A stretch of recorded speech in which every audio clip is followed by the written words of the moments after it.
मित्रांनो दशम हिंद केसरी बकासूर सुद्धा बोईंच्या मैदानामध्ये दाखल झाला आहे। रुस्तम हिंद केसरी तो आता नवम हिंद केसरी बकासूर पळणार आहे।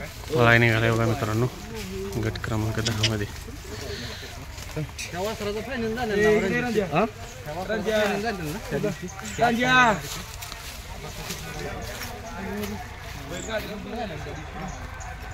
गट क्रमांक 6 मध्ये मित्रांनो पाळण्यासाठी गेलाय बकासूर बघू शकताय। रणजित सर आहेत गट क्रमांक 6।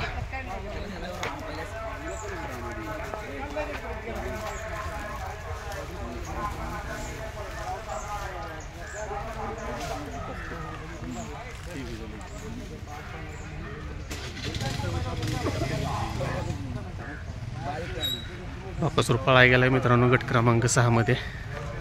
चांद बरोबर पळणार आहे विलास सर देशमुख यांच्या।